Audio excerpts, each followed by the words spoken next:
এই টিকটকার নাকি ওরা? আয় রোহিত, আমরাও অ্যাকাউন্ট খুলি। তোর ভাবির তো ইনস্টাগ্রাম আইডি আছেই, ওরা দিয়ে প্রমোট করে দিবানি। ভয় পাও বাবর, ভয় পাও, ফাইনালে এর প্রতিশোধ নেব। হবে, খুব ভয় পাইছি, ফাইনালে উঠাগে। নাগিন মুশিকি স্বপ্নে ফাইনালে যাওয়ার আলামত দেখছো?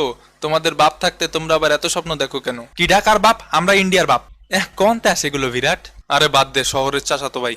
শ্রীলঙ্কা যদি ইন্ডিয়ার বাপ হয় তাইলে আমরা শ্রীলঙ্কার বাপ। মানে কি দাঁড়াইলো তাইলে?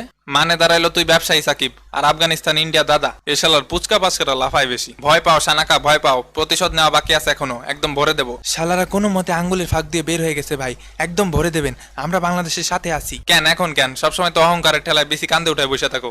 সবই বয়সের দোষ ভাই, এ বয়সটি উত্তেজনার। আমগো যে বোলিং লাইন আপ আছে, এই বোলিং লাইন আপ দিয়ে 300 রান আরামসে ঠেকাই দেওয়া যাইব। কিন্তু কথা হইতেছে যে এই 300 রান করবো কেডা? আমি করব না, কে করবে জানাচ্ছি। তুই যে পারবি না তা তোর দায়িত্বহীন ব্যাটিং দেখলেই বোঝা যায়। আহারে ময়না পাখি, তুমি তো খুব সুন্দর সুন্দর দায়িত্ববান শট খেলে আউট হও।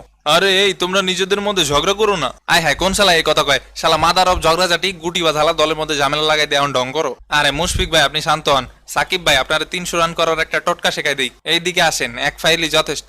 এই শালা, আমি কি রংধনু নাকি? আহা, আরে ভাই শুনবেন তো, আপনারা টার্গেট করবেন 200 রান নিতে, তাইলেই হবে। ইয়ারকি মারো আমার লগে? আরে না ভাই, ইয়ারকি মারমু কেন? প্রতি ওভারে 4-5 রান কইরা নিবেন।